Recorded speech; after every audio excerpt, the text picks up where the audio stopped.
அமெரிக்காவோட முன்னாள் president Donald Trump மேலே நடத்தப்பட்ட அசாசினேஷன் அட்டெம்ப்ட் அதுதான் இப்போ ஒரு மிகப்பெரிய பேசு பொருளாக இருக்குது. அதுலேயும் குறிப்பாக secret service, American secret service வந்து இந்த டைமில் என்ன பண்ணிட்டு இருந்தாங்க, இது அவங்களோட மிகப்பெரிய தோல்வியா அப்படின்ற மாதிரி பல வைட்டலான கேள்விகளும் எழுப்பப்படுது. ஸோ அந்த சீக்ரெட் சர்வீஸ் அப்படின்றது யார், அவங்களோட வேலை என்ன, அவங்களோட சர்வீஸ் என்ன, அவங்க என்னென்ன விஷயங்களை ஒழுங்குபடுத்துகிறாங்க, அண்ட் இது எதனால் துவக்கப்பட்டது அப்படின்னு சொல்லிட்டு பல கேள்விகள் இருக்குது. அதைத்தான் நாம் இந்த வீடியோவில் பார்க்க போகிறோம்.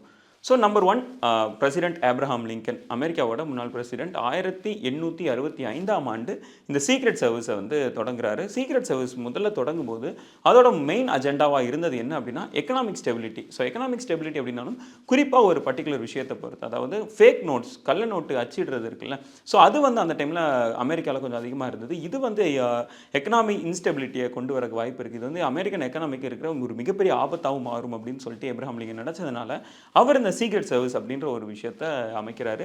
அண்ட் அவங்களோட மெயின் அஜெண்டா என்ன அப்படின்னா இந்த கள்ள நோட்டு எல்லாத்தையுமே கொஞ்சம் கொஞ்சமாக ஒழிக்கணும், அது எங்கேருந்து ஆரம்பிக்குது அப்படின்றத வந்து கொஞ்சம் ரகசியமாக தெரிஞ்சுக்கிறது. இதுதான் அமெரிக்கன் சீக்ரெட் சர்வீஸோட மெயின் அஜெண்டாவாக இருந்தது அன்டில் 1901. ஸோ 1901 என்ன ஆகுது அப்படின்னா வில்லியம் மெக்கின்லே அப்படின்ற ஒரு அமெரிக்கன் பிரசிடென்ட் அசாசினேட் செய்யப்படுறாரு. ஸோ வில்லியம் மெக்கின்லே தான் முதல் அமெரிக்கன் பிரசிடென்ட் டு கெட் அசாசினேட்டடா அப்படின்னு கேட்டோன்னா அன்ஃபார்ச்சுனேட்லி நோ. அதுக்கு முன்னாடி என்னன்னா ஆப்ரஹாம் லிங்கன் அசாசினேட் செய்யப்பட்டிருக்காரு. அதே மாதிரி ஜேம்ஸ் கார்ஃபில் அப்படின்ற 2 பிரசிடென்ட்ஸ் அசாசினேட் செய்யப்பட்டிருக்காங்க. ஸோ அந்த 2 பிரசிடென்ட்ஸை தாண்டி 3வது ஜனாதிபதி தான் வில்லியம் மெக்கின்லே. ஸோ இவர் கொல்லப்பட்டதுக்கு அப்புறமா பிரசிடென்ட்ஸ் கொல்லப்படுறது வந்து ஒரு வாடிக்கையாக, குறிப்பாக என்னன்னா ஒரு 40 ஆண்டுகளுக்குள்ளே டக்கு டக்குன்னு அதுக்கு அடுத்தடுத்த பிரசிடென்ட்ஸ் வந்து கொல்லப்படுறது வந்து ஒரு மெயின் கன்சர்னாகவும் மாறுது. அண்ட் இதை தடுக்கிறதுக்கு சீக்ரெட் சர்வீஸை வந்து அப்பாயிண்ட் பண்ணுறாங்க. ஸோ இப்போ வந்து கள்ள நோட்டை அச்சிடுறதுக்கு மட்டுமே வேலை செஞ்சுட்டு இருந்த சீக்ரெட் சர்வீஸ் வந்து அதோட விங்கை வந்து இன்னும் கொஞ்சமே விரிக்க ஆரம்பிச்சிருக்கு. ஸோ அந்த எக்கனாமிக் ஸ்டெபிலிட்டி மட்டும் இல்லாமல் சைபர் இன்வெஸ்டிகேஷன்ஸாக இருக்கட்டும், இல்லை பப்ளிக் சேஃப்டியாக இருக்கட்டும், அதே மாதிரி நேஷனல் சேஃப்டி அப்படின்னு சொல்லிட்டு எல்லா பக்கமும் சீக்ரெட் சர்வீஸோட விங் வந்து வளருது. இந்த சீக்ரெட் சர்வீஸ் யாரெல்லாம் பாதுகாக்கணும், அவங்க யாரெல்லாம் பாதுகாக்கணும் அப்படின்றது அவங்களோட அஜெண்டாவில் இருக்குது அப்படின்னு பார்த்துட்டோம் அப்படின்னா நம்பர் ஒன் பிரைமரி வந்து president and vice president. So பிரசிடென்ட்டாக இருக்கட்டும், அவங்க வைஸ் பிரசிடென்ட்டாக இருக்கட்டும், அவங்க அண்ட் அவங்களோட ஸ்பவுஸ், அவங்களோட கணவன் மனைவி அப்படின்னு சொல்லிட்டு அவங்கள சுற்றி உள்ள அந்த சர்க்கிளை வந்து அவங்க பாதுகாக்கணும். அதே மாதிரி பிரசிடென்ட் அண்ட் வைஸ் பிரசிடென்ட்டோட க்ளோஸ் ஃபேமிலிஸையுமே சீக்ரெட் சர்வீஸ் வந்து பாதுகாக்கணும் அப்படின்றது அவங்களோட கடமையாகவும் இருக்குது. இப்போது இருக்கிற பிரசிடென்ட் மட்டும் இல்லாமல் முன்னாள் பிரசிடென்ட்டும் அவங்களோட ஸ்பவுஸையுமே அவங்க வந்து சீக்ரெட் சர்வீஸ் வந்து அது பாதுகாக்கணும். அதுவும் அந்த பிரசிடென்ட் ஆர் அந்த ஸ்பவுஸ் வந்து இல்லை எங்களுக்கு அந்த பாதுகாப்பு வேண்டாம் அப்படின்னு டிக்ளைன் பண்ணுற வரைக்குமே அமெரிக்கன் சீக்ரெட் சர்வீஸ் வந்து அவங்களுக்கு சர்வ் பண்ணியே ஆகணும். அதை தொடர்ந்து ஃபார்மர் பிரசிடென்ட்டோட மகன் மற்றும் மகள்கள் அவங்க எல்லாருக்குமே இது இந்த பாதுகாப்பு வந்து கடைசி வரைக்குமே கொடுக்கப்படும் அன்டில் அவங்க 16 வயது தாண்டுற வரைக்கும். ஸோ அந்த 16 வயதை அந்த மகன் மற்றும் மகள்கள் தாண்டிட்டாங்க அப்படின்னா அந்த சீக்ரெட் சர்வீஸ் வந்து அவங்களுக்கு அதுக்கப்புறம் அந்த சர்வீஸில் அவங்க இருக்க மாட்டாங்க. அதுக்கப்புறம் major presidential candidates, so presidential எலெக்ஷனில் நிற்கக்கூடிய கேண்டிடேட்ஸுக்கு இந்த பாதுகாப்பும் வழங்கப்படும். அதுவும் ஒரு 120 நாட்களுக்கு, எலெக்ஷனுக்கு ஒரு 120 நாளுக்கு முன்னாடி இருந்து அந்த 120 நாட்களுக்கு அந்த பாதுகாப்பு வழங்கப்படும். அது பிரசிடென்ட்ஸ் அண்ட் வைஸ் பிரசிடென்ட்ஸ் கேண்டிடேட்ஸ்க்கு மட்டும் இல்லாமல் அவங்களோட ஸ்பவுஸுக்குமே இது கொடுக்கப்படும். அதுக்கப்புறமா கடைசியாக பார்த்துட்டோம் அப்படின்னா வெளிநாட்டிலிருந்து வர்ற தலைவர்கள், ஸோ அவங்களுக்குமே இந்த பாதுகாப்பு கொடுக்கப்படும். ஸோ இந்த மாதிரியாக ஃபஸ்ட்டு வந்து இந்த எக்கனாமிக்கல் ஸ்டெபிலிட்டிக்கு மட்டுமே ஆரம்பிக்கப்பட்ட சீக்ரெட் சர்வீஸ் வந்து அதுக்கப்புறமா கொஞ்சம் கொஞ்சமாக பறந்து அவங்களோட விங்ஸை வந்து கொஞ்சம் கொஞ்சமாக வளர்த்துக்கிட்டாங்க. ஸோ இந்த 6 கேட்டகரியில் வர்ற முக்கியமான நபர்கள் எல்லாருக்குமே இந்த சீக்ரெட் சர்வீஸோட பாதுகாப்பு சர்வீஸ் வந்து தொடர்ந்து கொடுக்கப்பட்டு தான் இருக்குது. சீக்ரெட் சர்வீஸில் இருக்கிறவங்களுக்கு பல வேலைகள் இதுக்கு முன்னாடி சொன்ன மாதிரி நிறைய விங்ஸ் இருந்தாலும் அவங்களோட மேஜராக இப்போ பார்க்கப்படுறது வந்து பிரசிடென்ட்ஸை வந்து பாதுகாக்கிற ஒரு விஷயம். ஸோ இந்த டொனால்ட் ட்ரம்ப்போட அந்த அசாசினேஷன் அட்டெம்ப்டையுமே நம்ம இதோட ஒப்பிட்டு பார்க்க முடியும் அப்படின்னு நினைக்கிறேன். ஸோ சீக்ரெட் சர்வீஸில் இருக்கிறவங்க வந்து president and the first lady அவங்க 2 பேருக்குமே அவங்களோட ட்ராவல் எல்லாத்தையுமே அவங்க பிளான் பண்ணுறதுக்கு மிக முக்கியமான ரோலை ப்ளே பண்ணுறாங்க. எந்த இடத்துல ட்ராவல் பண்ணுறாங்க, எப்படி ட்ராவல் பண்ணுறாங்க, அவங்க எங்கே ஸ்டே பண்ணாங்க அப்படின்னு சொல்லிட்டு எல்லாத்தையுமே அவங்க டிசைட் பண்ணுறாங்க.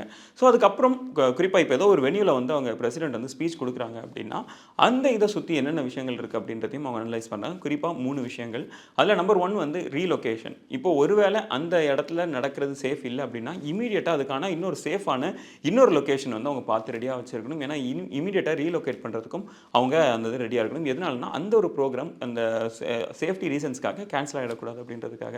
நெக்ஸ்ட் வந்து கிரைசிஸ் சிச்சுவேஷன். இப்போ அவங்க பேசுகிற ஒரு இடத்துல ஏதோ ஒரு தவறான ஒரு விஷயம் நடந்தது, ஒரு கிரைசிஸ் நடக்குது அப்படின்னா அந்த இடத்துல அவங்க எப்படி ஆக்ட் பண்ணணும் அப்படின்றத முன்னாடியே அனலைஸ் பண்ணி வச்சிருப்பாங்க. அந்த வென்யூக்கு போயிட்டு ஓகே இந்த இடத்துல இப்போ கிரைசிஸ் நடக்குது அப்படின்னா நம்ம என்னென்ன மாதிரி பண்ணணும், சீக்ரெட் சர்வீஸ் எந்தெந்த மாதிரி பண்ணணும், பிரசிடென்ட்டோட லைஃபை சேவ் பண்ணுறதுக்கு அப்படின்றது, அண்ட் மெடிக்கல் எமர்ஜென்சிஸ். ஸோ அந்த வென்யூவில் வந்து ஏதோ ஒரு மெடிக்கல் எமர்ஜென்சி நடக்குது அப்படின்னா அந்த மெடிக்கல் எமர்ஜென்சியை அந்த சீக்ரெட் ஏஜென்ட்ஸ் வந்து எப்படி ஹேண்டில் பண்ணணும் அப்படின்ற ஒரு விஷயமும் இருக்குது. அந்த மெடிக்கல் எமர்ஜென்சி எந்த ஒரு விஷயமானாலும் இருக்கலாம், அது க்ரௌட் லெவலில் இருக்கலாம், ஆர் ஈவன் பிரசிடென்ட் கூட இருக்கலாம். ஸோ அவங்களுக்கு வந்து ஏதோ ஒரு மெடிக்கல் எமர்ஜென்சி வருது அப்படின்னா அதை ஹேண்டில் பண்ணுற ஒரு விஷயத்தையும் அந்த இடத்துலையே பண்ணியிருப்பாங்க. ஸோ நெக்ஸ்ட் வந்து analysing the dais and the venue. இப்போ வந்து பிரசிடென்ட் வந்து ஒரு டயஸில் நின்று பேசுகிறாரு அப்படின்னா அது ஒரு க்ளோஸ்ட் என்விரான்மெண்ட்டாக இருக்குது அப்படின்னும் பொழுது அது அந்த பிரசிடென்ட்ஸ் டயஸில் இருந்து பார்க்கும்போது எல்லா இடமும் தெரியாது. ஸோ அப்படி இருக்கும்போது எல்லா இடத்துலையுமே ஒவ்வொரு சீக்ரெட் ஏஜென்ட்ஸ் வந்து கண்டிப்பாக இருப்பாங்க. அண்ட் அந்த இடத்துல யார் ஒரு சஸ்பீஷியஸாக இருந்தாலும் இமீடியட்டாக அவங்கள வந்து இன்வெஸ்டிகேட் பண்ணுறதுக்கும் அந்த இடத்துக்கு அவங்க ரெடியாக இருப்பாங்க. ஸோ இப்போ ஒரு 100 ஒரு அறை இருக்குது அப்படின்னா அதில் ஒரு குறிப்பிட்ட கேப்பில் வந்து நிறைய சீக்ரெட் ஏஜென்ட்ஸ் வந்து அங்கங்கே பிளேஸ் ஆகிருப்பாங்க. ஏன்னா எங்கே இருந்து அசாசினேஷன் அட்டெம்ப்ட் வந்தாலும் இமீடியட்டாக அதை நல்லிஃபை பண்ணுறதுக்கு ஏதுவாக எல்லா இடத்துலையுமே ஒரு குறிப்பிட்ட கேப்பில் வந்து அந்த சீக்ரெட் ஏஜென்ட் ஆஃபீஸர்ஸ் எல்லாருமே அந்த இடத்துல நிற்கவும் செய்வாங்க. எப்போவுமே வருமுன்னார் காக்கிறது நல்லது அப்படின்ற சொல்கிறது மாதிரி இவங்களும் மோஸ்ட்லி அந்த அட்டாக்கை வந்து ஃபர்ஸ்ட் நடக்கிறதுக்கு முன்னாடியே தடுக்கிறதுக்கு நிறையா விஷயங்கள் நடவடிக்கை எடுப்பாங்க. அதில் நம்பர் 1 மெட்டல் டிடெக்டர்ஸ் மாதிரியான விஷயங்கள். இப்போ அந்த வென்யூவில் யாரெல்லாம் உள்ளே வராங்களோ அவங்கள வந்து தரோவாக செக் பண்ணுவாங்க. இன்க்ளூடிங் என்னென்னா ஒரு ஸ்கேனர் மூலமாகவும் இல்லை எந்த ஒரு மெட்டலும் டிடெக்ட் ஆகக்கூடாது. மெட்டல் டிடெக்ட் ஆயிடுச்சு அப்படின்னா இமீடியட்டாக அவங்க அந்த இடத்துலேருந்து வெளியேற்றப்படுவாங்க. ஸோ இந்த மாதிரியான ஸ்கேனர்ஸ் மூலமாகவும் அவங்க அந்த ஏரியாவை வந்து சேவ் பண்ணுறாங்க, அந்த ஏரியாவை மிட்டிகேட் பண்ணுறாங்க. அதுக்கப்புறமா பார்த்தோம்னா air conditioning. So air conditioning மூலமாக என்ன மாதிரியான பிரச்சனைகள் வரும் அப்படின்னு பார்த்தீங்கன்னா இப்போ இன்கேஸ் அந்த ஏர் கண்டிஷன் மூலமாகவே அவங்க ஏதாச்சும் ஒரு பாய்சன்ஸ் கேஸாக இருக்கட்டும் இல்லை சம்திங் ஏதோ ஒரு விஷ வாயு வந்து அது மூலமாக செலுத்தும் பட்சத்தில் அந்த இடத்துல இருக்கிற எல்லாருக்குமே ஆபத்து, இன்க்ளூடிங் பிரசிடென்ட்டோட உயிர்.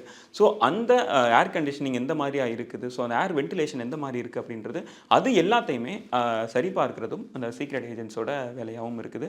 அதுக்கப்புறமா ஆக்சஸ் பாயிண்ட்ஸ். ஸோ இப்போ ஒரு வென்யூ நடக்குது அப்படின்னா அங்கே ஆக்சஸ் பாயிண்ட்ஸ் என்னென்ன மாதிரியான இடங்கள்லாம் இருக்குது, ஸோ எந்தெந்த ஆக்சஸ் பாயிண்ட்ஸ் எப்படி இருக்குது, யார் எங்கேருந்து வர வாய்ப்புகள் இருக்குது. இப்போ இன்கேஸ் அந்த இடத்துல ஏதோ ஒரு விஷயம் ஒரு கிரைசிஸ் நடக்குது அப்படின்னா க்ரௌட் எந்த மாதிரி பிஹேவ் பண்ணுவாங்க, அவங்க வந்து அந்த எந்தெந்த ஆக்சஸ் பாயிண்ட்ஸ் அவங்க யூஸ் பண்ணுவாங்க, அண்ட் எந்த ஆக்சஸ் பாயிண்ட் வழியாக பிரசிடென்ட்டை வெளியே எடுத்துகிட்டு போனால் ரொம்ப சேஃபாக எடுத்துகிட்டு போக முடியும் அப்படின்னு சொல்லிட்டு அந்த ஆக்சஸ் பாயிண்ட்ஸையுமே அனலைஸ் பண்ணுறதும் அந்த சீக்ரெட் ஆஃபீஸர்ஸோட மிக முக்கியமான வேலையாக இருக்குது.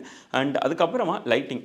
ஸோ இன்கேஸ் அந்த வென்யூ வந்து ஃபுல் அண்ட் ஃபுல் ஒரு இன்டோர் வென்யூவாக இருக்கலாம் ஆர் ஈவன் அவுட்டோர் வென்யூவாக இருக்கலாம். அந்த இடத்துல லைட்டிங் வந்து யாரோட கண்ட்ரோலில் இருக்குது, அந்த லைட்டிங் வந்து மொத்தமாக ஒரே டைமில் ஷட் டவுன் பண்ணுறதுக்கான வாய்ப்புகள் எந்தெந்த மாதிரியா இருக்குது அப்படின்றதையும் அவங்க அனலைஸ் பண்ணுவாங்க. எதனால் அப்படின்னா ஸோ இந்த மாதிரி மொத்த லைட்டையும் ஒரே டைமில் ஆஃப் பண்ணும் பட்சத்தில் பிரசிடென்ட்டோட உயிருக்கு அதிக ஆபத்து இருக்குது அப்படின்றத நம்ம இதில் தெரிஞ்சுக்க முடியும். எதனால் அப்படின்னா அந்த அசாசின் வந்து இது வந்து ஈஸியான ஒரு வகையாகவும் இருக்கும். ஏன்னா அசாசின் எஸ்கேப் ஆகிறதுக்கும் இது மாதிரி லைட்டை ஆஃப் பண்ணிட்டு ஒருத்தரோட உயிரை எடுத்துட்டு எஸ்கேப் ஆகிறதுக்கு ரொம்ப ஈஸியான சான்ஸ் இருக்குது அப்படின்றதுக்காக அந்த லைட் மொத்தமாக எப்படி எந்தெந்த மாதிரி கண்ட்ரோல் ஆகுது, ஸோ எல்லா லைட்ஸையும் ஒரே சுவிட்சில் அவங்களால ஆஃப் பண்ண முடியுமா அப்படின்றதையும் அவங்க சரி பார்த்துப்பாங்க. மோஸ்ட்லி ஒரே சுவிட்சில் இல்லை ஒரே ஒரு ஆக்டில் வந்து மொத்த லைட்ஸையும் ஆஃப் பண்ண முடியாத அளவுக்கான ஒரு வென்யூவை வந்து அவங்க ரெடி பண்ணுவாங்க. மோஸ்ட்லி ஒரே ஆக்ட் மூலமாக மொத்த லைட்டையுமே ஆஃப் பண்ணுற மாதிரியான ஒரு சிச்சுவேஷன் வந்து அந்த இடத்துல இல்லாத மாதிரி பார்த்துப்பாங்க. எதனாலன்னா ஒரே ஆக்டில் அந்த லைட்டெல்லாம் ஆஃப் பண்ணும் பட்சத்தில் வந்து அது அசாசினுக்கு வந்து ஒரு கூடுதல் பலமாயிடும் அப்படின்றதுக்காக.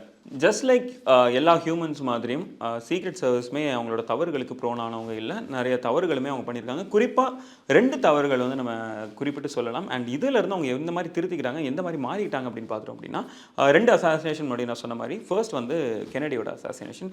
பிரசிடென்ட் கெனடி வந்து 1963 ஒரு ரோட் ஷோ மாதிரி ஒன்று போகிறாரு. அதில் வந்து கெனடி அண்ட் அவங்க ஃபர்ஸ்ட் லேடி 2 பேருமே சேர்ந்து ஒரு ஓப்பன் ஏர் காரில் ட்ராவல் பண்ணுறாங்க. அப்போது வந்து கெனடி வந்து ஸ்னைப் பண்ணப்படுறாரு, ஒரு ரொம்ப தூரத்தில் இருந்தே ஸ்னைப் பண்ணப்படுறாரு. ஸோ இந்த இடத்துல சில விஷயங்கள் வந்து கவனிக்க வேண்டியிருக்கு. அதில் number 1 open air car. So அந்த கெனடி அசாசினேஷனுக்கு அப்புறம் எந்த ஒரு பிரசிடென்ட்டுமே ரோட் ஷோவில் வந்து ஓப்பன் ஏர் கார் பயன்படுத்தக்கூடாது அப்படின்ற மாதிரியான ஒரு பிளானுக்கு வராங்க. ஏன் அப்படின்னா அது வந்து ரொம்ப அன்சேஃபான ஒரு விஷயம் அப்படின்றனால. ஸோ அதுலேருந்து புல்லட் ப்ரூஃப் கார்ஸ் வந்து ரொம்ப அதிகமாக பயன்பாட்டுக்கு வர்றதும் நம்ம பார்க்க முடியுது. தென் வந்து ரோட் ஷோவில் வந்து பக்கத்துலேயே பேரிகேட்ஸ் எதுவுமே இல்லாமல் மக்கள் வந்து பக்கத்துலேயே இருக்கிற மாதிரியான ஒரு விஷயம் இருக்குது. அண்ட் அதுவுமே ஒரு அன்சேஃபான ஒரு சுச்சுவேஷனுக்கு அதுவுமே ஒரு பெரிய அன்சேஃபான ஒரு சுச்சுவேஷனுக்கு ஒரு வழிவகுக்கவும் செய்யுது அப்படின்ற மாதிரியும் சொல்கிறாங்க. அண்ட் அடுத்தது வந்து ஸ்னைப்பிங். ஸோ ஸ்னைப்பிங்கில் வந்து இந்த இதில் தான் அவங்க பெரிய தவறு செஞ்சுட்டாங்க. யூஸ்வலாக என்னென்னா மூவிங் டார்கெட்ஸ் வந்து ஸ்னைப் பண்ணுறது ரொம்ப டஃப்பான ஒரு விஷயம். ஸோ அதனால அந்த ஸ்னைப்பிங் எல்லாமே அவங்க பெரிய லெவலில் செக் பண்ணாமல் விட்டுட்டாங்க அப்படின்ற ஒரு குற்றச்சாட்டுமே அந்த இடத்துல இருக்குது. ஸோ எந்த ஒரு மூவிங் டார்கெட்டாக இருந்தாலும் சரி, எப்படி ஒரு விஷயமா இருந்தாலும் சரி, அவங்க ஒரு ஓப்பன் ஏர் கார் தானே. சரி ஓகே ஒரு மூவிங்கில தானே இருக்க போறாங்க. ஸோ ஓப்பன் ஏர் கார்ல இருக்கிறதுனால அவங்களுக்கு எந்த ஒரு பெரிய பிரச்சனையும் வராது அப்படின்ற ஒரு ஒரு லெதார்ஜிக்கான ஒரு விஷயத்தினால தான் கென்னடி வந்து அந்த இடத்துல உயிர் வந்து கென்னடி வந்து கொல்லப்பட்டார் அப்படின்ற மாதிரியான சில கருத்துக்களும் இருக்கு. ஸோ அதனால அதுல இருந்து பல மாற்றங்கள் வந்தது. ஒரு ஓப்பன் ஏர் கார்ல வந்து ஒரு பிரசிடென்ட் டிராவல் பண்ணக்கூடாது அப்படின்ற ஒரு விஷயமா இருக்கட்டும். இல்ல ஸ்னைப்பர்ஸ் வந்து நம்ம எப்பவுமே அலர்ட்டா இருக்கணும் அப்படின்ற மாதிரியான கூடுதல் கவனம் வந்து அந்த ஸ்னைப்பர்ஸ் மேல செலுத்த ஆரம்பிச்சாங்க. அதே மாதிரி பிரசிடென்ட் வந்து ரோட் ஷோ நடத்தும் பொழுது டெஃபினட்டா பிரசிடென்ட்டுக்கும் மக்களுக்கும் இடையில ஒரு பேரிகேட் இருந்தே ஆகணும். அந்த ஒரு தடுப்பு இல்லைன்னா டெஃபினட்டா ஒரு உயிருக்கு வந்து ரொம்ப ஆபத்தான ஒரு விஷயம் அப்படின்றதும் அது மூலமா சொல்ல வருது. அடுத்த சம்பவம் வந்து 1975ல நடக்கிற ஜெரால்ட் ஃபோர்டோட அசாசினேஷன் அட்டெம்ப்ட். அது ஒரு ஒரு ஃபெயிலியர் அசாசினேஷன் அப்படின்னு கூட சொல்லிடலாம். அப்போ வந்து என்னன்னா 1975ல ஒரு ஹோட்டல்ல இருந்து வராரு. அவரோட கார்ல ஏறுறதுக்கு வராரு. அப்போ வந்து அவர் நோக்கி துப்பாக்கி மூலமா சுடப்படுது. ஆனாலும் அந்த அசாசின் யார் அப்படின்றத கண்டுபிடிச்சு இமிடியேட்டா அதை நல்லிஃபையும் பண்ணிட்டாங்க. அண்ட் அந்த புல்லட்ஸ் வந்து அவரை தாண்டியே போயிடுது. பட் இருந்தாலும் அந்த இடத்துல சில பதட்டமான சூழல் நிலவுது. எதனால அப்படின்னா ஒரு ஓப்பன் ஸ்பேஸில் பிரசிடென்ட் ஜெரால்டு வந்து நின்றுருக்கிறாரு. இன்னும் எதனால ஒரு மிகப்பெரிய பிரச்சனை ஆகுது அப்படின்னா அவருக்கு இமீடியட்டாக அந்த காருக்குள்ளே அவரால் நுழைய முடியல. அந்த காரோட டோர் வந்து லாக் ஆகிருக்குது. ஸோ இது வந்து அதுக்கப்புறமா சீக்ரெட் சர்வீஸ் வந்து ஒரு மிகப்பெரிய நோட் எடுக்கிறாங்க. அதுக்கப்புறமா என்னன்னா பிரசிடென்ட் வந்து காரை நோக்கி வராரு அப்படின்னும் போது ஒரு குறிப்பிட்ட தூரம் வந்ததுக்கு அப்புறமே காரோட டோர் வந்து ஆட்டோமேட்டிக்காக ஓப்பன் பண்ணப்பட்டிருக்கணும். எதனால அப்படின்னா அது வந்து ஒரு சேஃபர் பிளேஸ். இப்போ கார் பக்கத்தில் வந்துட்டார் அப்படின்னும் போது ஷூட் பண்ண யாராச்சும் ஒரு அசாசின் வந்து ஒரு அசாசினேஷன் அட்டெம்ப்ட் பண்ணுறாரு அப்படின்னும் போது இமீடியட்டாக காருக்குள்ளே போய் தப்பிக்கிறதுக்கான வாய்ப்புகள் அதிகமாக இருக்குது. ஸோ அதனால இப்போ ஒரு பிரசிடென்ட் வந்து ஒரு காரை நோக்கி நகர்ந்து வராரு அப்படின்னா டெஃபினட்டாக காரோட டோர் ஆட்டோமேட்டிக்காக ஓப்பன் ஆயிடணும் அப்படின்றதையும் அதிலிருந்து சீக்ரெட் சர்வீஸ்க்கு சொல்லப்படுது. ஸோ இது வரைக்கும் சீக்ரெட் சர்வீஸ் எதனால் ஆரம்பிச்சதுக்கான ஒரு காரணம் வேறு. இப்போ அவங்க வந்து நிற்கிற ஒரு இடம் வேறு. ஸோ டெஃபினட்டாக சீக்ரெட் சர்வீஸ் வந்து தொடர்ந்து த்ரூ அவுட் த இயர்ஸ் வந்து அவங்க சில தவறுகள் பண்ணியிருக்கிறாங்க. அதுலேருந்து இன்னும் நிறைய விஷயங்கள் திருத்திக்கவும் செஞ்சுருக்கிறாங்க. ஸோ டொனால்ட் ட்ரம்ப்போட இந்த அசாசினேஷன் அட்டெம்ப்ட்லையும் அதிலிருந்து சில கற்றுக்கிறதுக்கான சில விஷயங்கள் இருக்குது அப்படின்றதையும் அவங்க சொல்லியிருக்காங்க. ஸோ இதுக்கப்புறம் அவங்களோட நகர்வு வந்து டெஃபினட்டாக மாறும் அப்படின்னும் பலர் நம்புகிறாங்க.